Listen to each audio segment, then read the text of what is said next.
Ho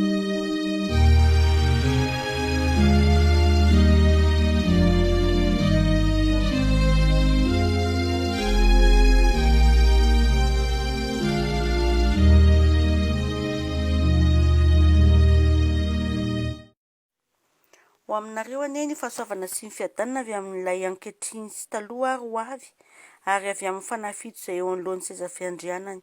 Amen. Dia raha ny Tompo ry havana no ity marana vaovao nomeny antsika ity, ka ahafahantsika mandray ny teniny avy amin'ny alalan'izao fitaovan-tserasera izao. Isaorantsika azy izany rehetra izany. Ny tenin'Andriamanitra izay andrasantsika ny afatra an'io, dia izay voalahatra ao amin'ny mofinaina araka izay hitantsika ao amin'ny Lioka 4:1-7:30. Milohany hamakiana ny teny dia hivavaka aloha isika.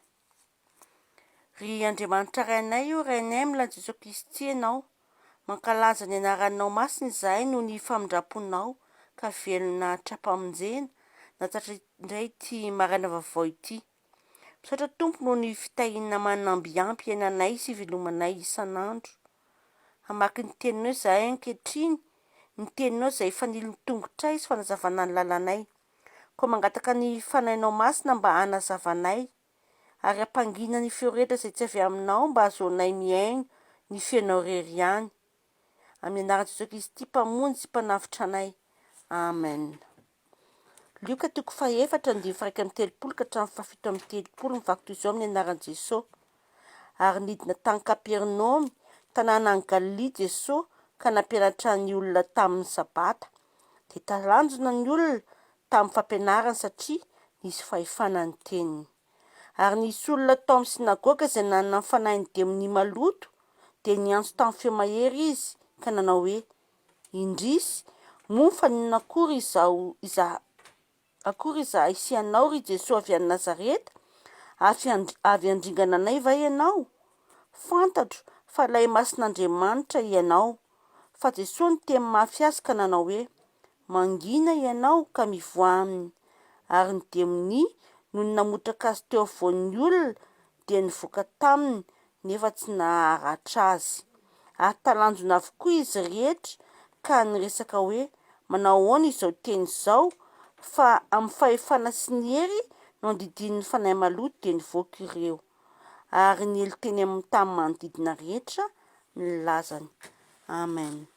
Ray masonao, manamasinana amin'ny fahamarinana, ny teninao ny fahamarinana. Amen. Mampanjaka ny fahefany ny Tompo, izany hatrany ry havana aloha hevitra mpanjintsika amin'izao volana jona izao. Koa mbola ampitombona aminareo hatrany anie ny fitiavana sy ny fiadanana avy amin'Andriamanitra Ray sy Jesosy Kristy Tompontsika. Amen.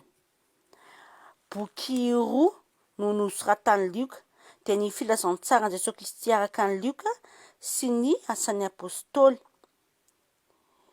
I Paoly ry havana dia milaza azy hoe Lioka malala mpanao fanafody ao amin'ny Kolosiana 4:7-8 ao.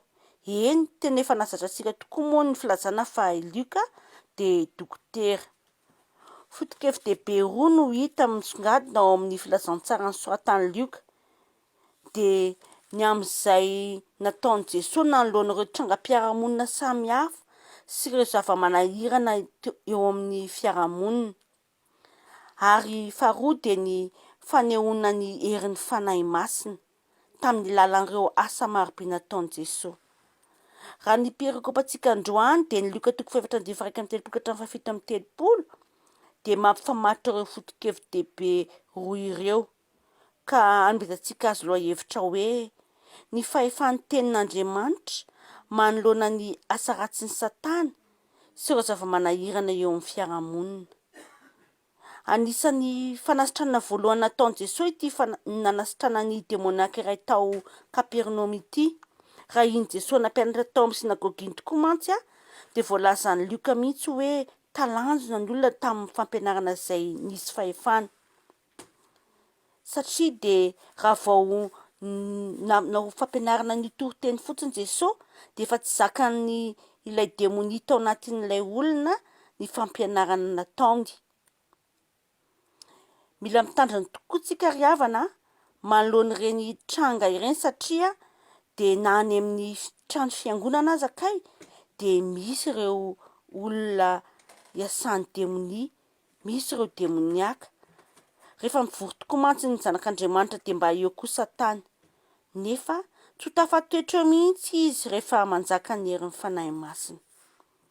Ny fanahin'Andriamanitra, ilay hery be fitiavana entina manasitrana marary, mandroaka demonia no manova ny olona ho afaka hitodika amin'Andriamanitra. Ny olona miaina ny tenin'Andriamanitra sy manaiky iasan'ny fanahin'Andriamanitra no mahita fifaliana ao anatin'ny fanompona an'Andriamanitra amin'izay rehetra ataony. Ny herin'ny fanahy masina ao amin'ny vavaka sy ny tenin'Andriamanitra dia afaka manafaka ny olona amin'ny toetra sy ny fahazaran-dratsy toy ny fisotroana zava-mahamamo sy ny fifohana zava-mahadomelina, ny fahazaran-dratsy maro samihafa izay mamatotra ny olona, ary koa mitaona ny olona hanao asa tsara, asa soa feno hatsara-panahy sy fitiavana. Ny fanahy masina irery ihany no afaka manova ny fiainam-panahin'ny olona sy manova ihany koa ny fiarahamonina. Eny, manova ny fiarahamonina, ny firenena mihitsy aza mba hiainao anaty fahamarinana ny rariny sy ny hitsiny. Ny finoanan'i Jesosy izay nanolotra ny eny hamonjy anao,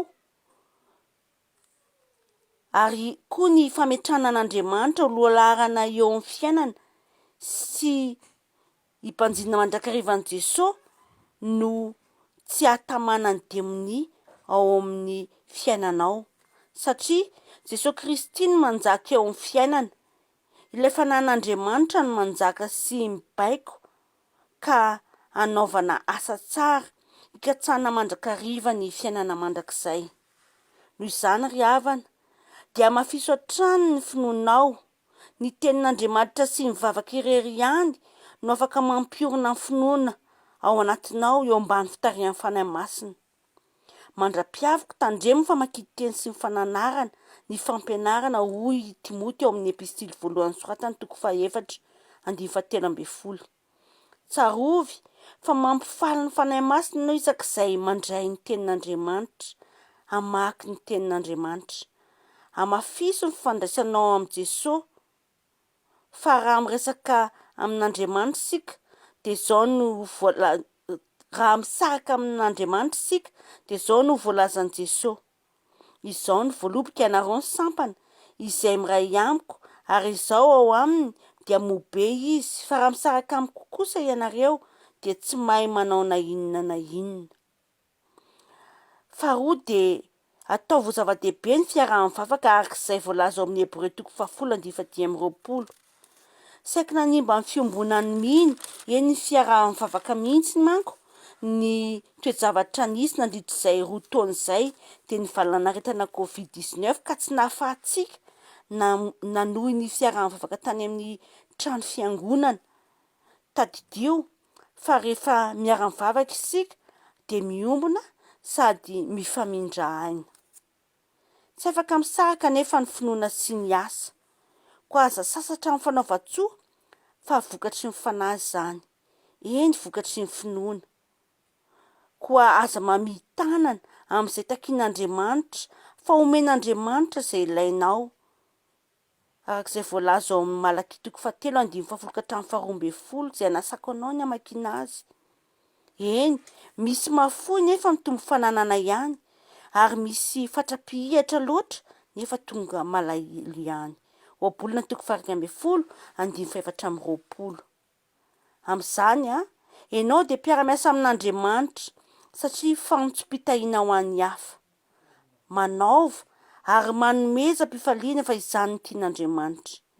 Ny herin'ny tenin'Andriamanitra no mandroaka ny asan'ny Satana ka mampiorina ny finoana sy manova ny olona hitodika amin'Andriamanitra mba hanao asa tsara, asa soa vokatry ny finoana, mba hanova ihany koa ny fiarahamonina mihitsy eo ambany fitarihan'ny fanahy masina. Fa aoka ny olona rehetra samy hanao arak'izay ininy fony avy, tsy amin'ny alahelo na ny faneriterena, fa ny mpanome amin'ny fifaliana ny tian'Andriamanitra. Ary Andriamanitra mahay mampitombo ny fahasoavana rehetra aminareo mba hananareo ny oniny rehetra mandrakariva amin'ny zavatra rehetra ka hitombo amin'ny asa tsara rehetra aka amin'ny voasoratra hoe na mafy izy eny na meo an'ny malahelo ny fahamarinany maharitra mandrakizay ho an'Andriamanitra reriny ny voninahitra amen. Mivavaka isika tsy mitsahatra ny miantso ny anaranao izay Andriamanitra satria tsy misy anarana hafa izay azahoanay famonjena ankoatra anao. Misaotra anao ny sitraponao no menao anay tao anatin'ny teninao. Manoloan'izany sitraponao izany anefa Tompo dia menatra sy mangahy ahy izay fa tsy nankatony teninao. Tsy manana fanetretena izahay, tsy matoky anao izay indraindray fa dia manisy mandrakariva. Koa mifony izahay noho ny amin'ny Jesosy Kristy izay natolotra ao famonjenanay. Mangataka izahay Tompo ankehitriny ho an'ireo azo manjo ny fanahy masina ilay mpampahery, mpampionina, ireo no ampionina azy. Ireo azonaretina dia fantatray fa ny dekapaka taminao Jesosy Kristy no anasitrananao azy ireny sahady satria efa nitondra ny aretinainao Jesosy ka ampanjinanao mandrakariva ny mpanomponao mba ahafahanay manohitra ny zanatsipika alefan'ilay ratsy. Mangataka izay Andriamanitra ho an'ny fiangonanao. Ianao Andriamanitra hiaro ny firaisan'ny fiangonana tsy ho simba ka hameno ny fanahinao masina ao amin'ireo mpitondra fivavahana kristianina, indrindra ny fiangonana Jesosy Kristy eto Madagasikara. Hitanao mianjan'ireo natsinao koa Andriamanitra ny fahasahiranana manjo ny olona maro ankehitriny. Koa tolory-saina endry sy fatahorana anao Andriamanitra ny mpitondra anay sy ireo manam-pahefana isan-tsokajiny ary ny vahoaka mba hay hifampitsinjo.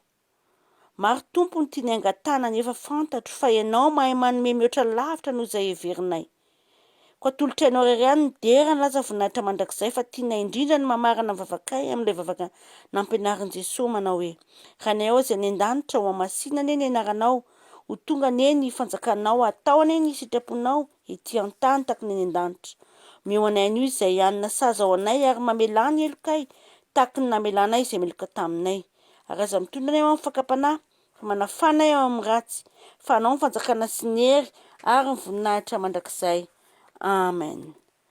Raiso amin'ny finoana riavana ny tsodrano atolotra anareo amin'ny anaran'ny Tompo. Mitay anao ny Tompo ka miaro anao. Mampamiratreratra ny tavany aminao ny Tompo ka mamindra fo aminao. Manaratra ny tavany aminao ny Tompo ka manome anao ny fiadanana. Amen. Ho an'Andriamanitra reriny ny voninahitra amin'ny anarany Ray sy ny Zanaka ary ny fanahy masina. Amen.